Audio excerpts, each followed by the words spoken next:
how can we define it?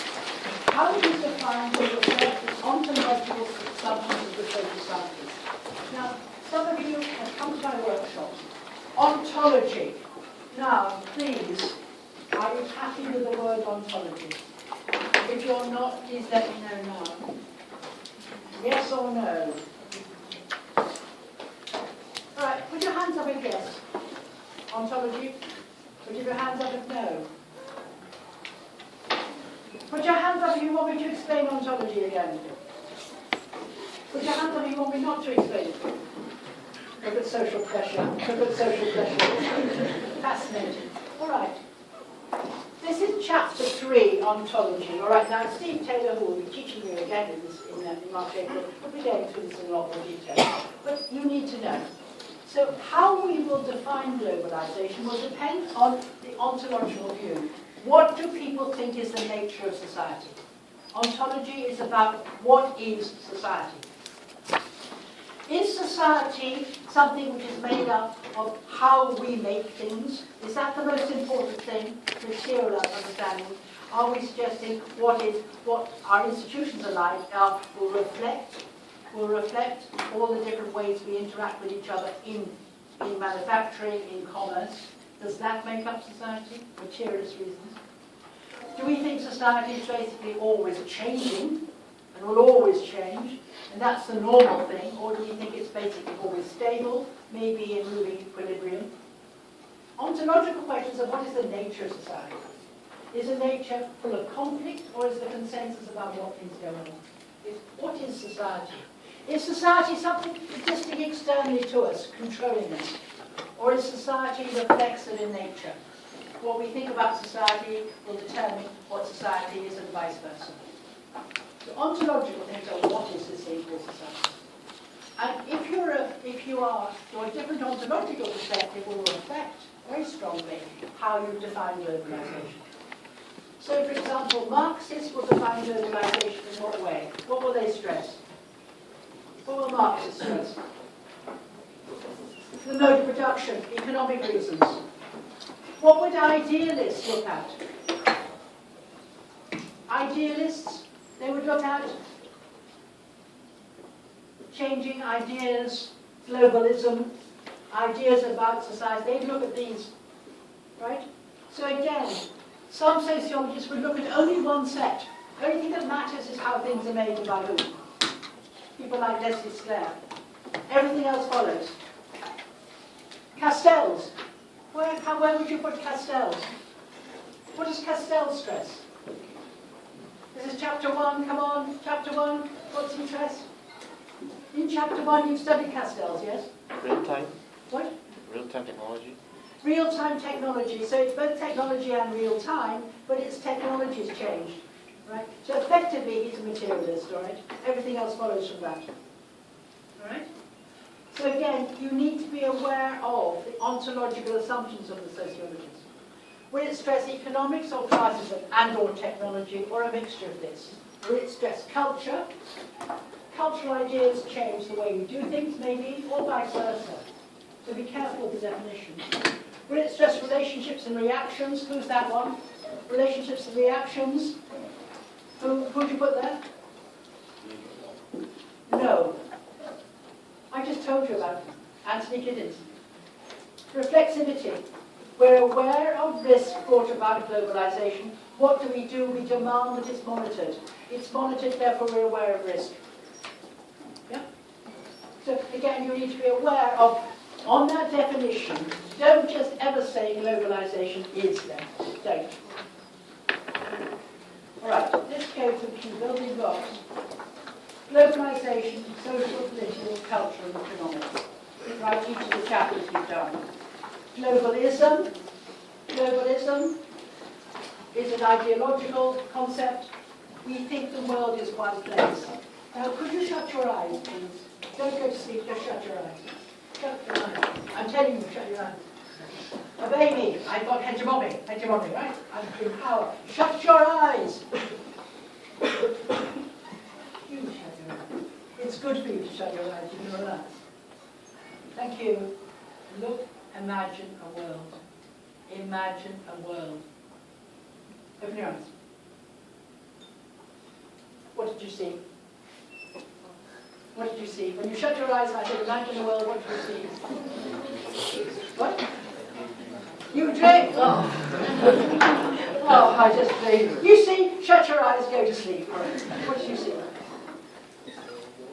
You see the world. In what way? You saw the earth as being in one place. So were you an astronaut? You think you were an astronaut, so you saw the world as one place from outside, right? Well done. What did you see? What did you see? What? Earth as well. How many people just saw the earth? You saw something that weren't anything. How many saw something different? Anybody else see something different? Yeah. Just use your imagination, right? It's important. So, I mean, how you see the world. Do you not see the world like an aeroplane map? You know, routes across it. No. You're not seeing the world as one place then. You're not globalists. Globalism is you see the world as one place. And with the people like Roland Robertson who are talking about data. You see the world, therefore what happens to you, the butterfly will butter the bat its wings in China, it will be felt in the stock markets in New York. Localism is classic HSBC. Act local, think global. The interaction with the local and the global, more important than the interaction between the nation state and the individual. Localism, globalism. Transnational society, international society. This is very, very important. International society is based on, if you look at your subject guide, the Westphalian model. Westphalia, the Treaty of Westphalia. You can look it up, all right? The Westphalian model is that relationships are between states. That states have hegemony. States are sovereign, states are powerful, and the order of things is states interact with each other. That somebody will not invade another state because they have sovereignty. International society assumes states, and states are powerful, and they interact with each other. Transnational society is society, things are above states. Now, how can we have transnational? What is transnational? What is operating on a transnational basis? Transnational companies are more powerful than nation states. They can act in respect of nation states because they can make nation states do what they want to do. Global pressure groups and no non-governmental organizations are more powerful with their soft law. This is the idea that we live in a global society, transnationally. We have transnational organizations, transnational economics. It is not international. It assumes the state is losing its power. Now, this is a note, this is for you, it's important. There's a mistake in the subject guide. In the subject guide, they suggest that Susan Strange, and we'll talk about that in the seminars, talks about transnational companies. She never talked about transnational companies. Because when she was writing, that word didn't exist. She was talking about multinational. It's quite a new word, transnational. And it's really not a very good word to use. It's assuming the power of these companies. Right? They have power. They can go to governments and say, if you don't give us a good rate in terms of tax, we remove our companies and set up elsewhere. And so what do governments do? My goodness, they say, fine, come. It's assuming that the states are powerless in respect to the government. Transnational capitalist class. Have you done that with Desdemona? Have you? Now let's look at class before we start. I'm giving you a vocabulary, right? The transnational. That pen is powerful. Don't worry, I get them. The transnational capitalist class. In your own words, what is class? What is a class? If I'm telling you about a class in sociology, what is class? If If I'm saying somebody belongs to the dominant class, or somebody belongs to the ruling class, or somebody is a working class, or somebody is a professional, what is class? It's a group. Well done. Fantastic. Well done. Excellent. You put it in its domain, it's a group, right? It's a group of what? People with a like what? Not social status, because status is another concept.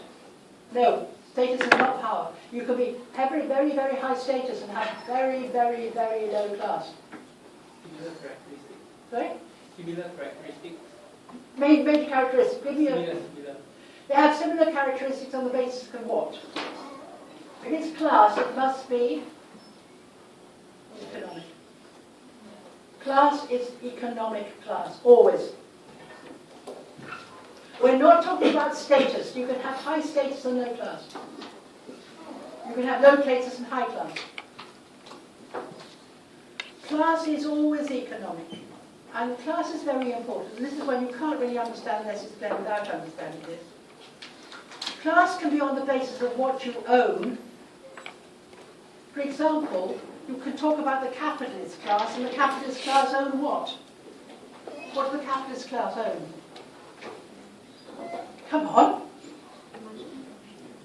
The capitalists own capital. Of course, that's why they call the capitalist class. But what is capital? What is capital? No, not money. Money is not capital. Not unless it's invested and produces income. It's not capital. I have some money in my bag. That's not capital. These are pearls, please. Very, very expensive pearls. They're not capital. Why not? They produce more income.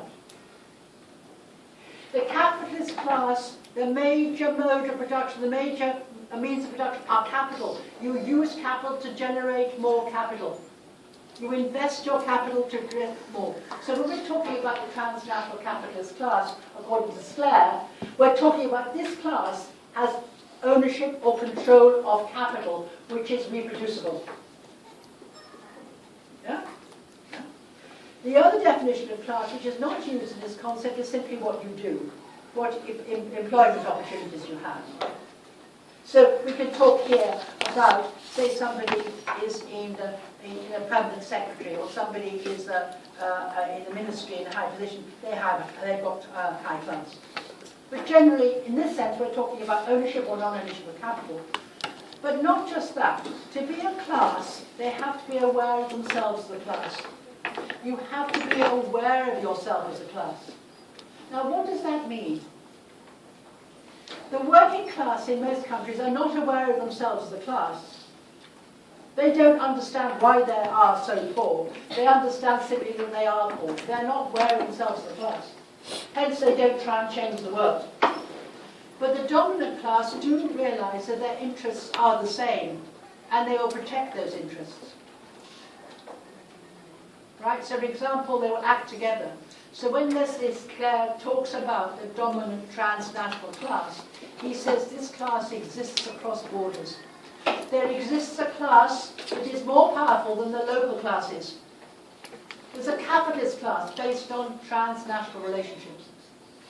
So the most extreme example of that is Mr. Murdoch, horrible Mr. Murdoch. Where does Mr. Murdoch invest? Everywhere. He's just sold his biggest stake in Star TV in China, but everywhere. There are huge, rich people that don't have capital in one country, it's everywhere. So you need to be aware of the transnational capitalist class, all right? The nation state. Now we're going to spend time there on my tutorial talking about the nation state, right? It's very important to get this concept in. Interpenetration as globalization, interpenetrated states or people, and has it happened in all societies? No, it hasn't. There are some places where there are still people that are completely, in their very basic condition, interconnectedness, yes, there's no question, it's interconnected. So you've got to be very careful about how you use these concepts. Otherwise you will not understand how to answer the question.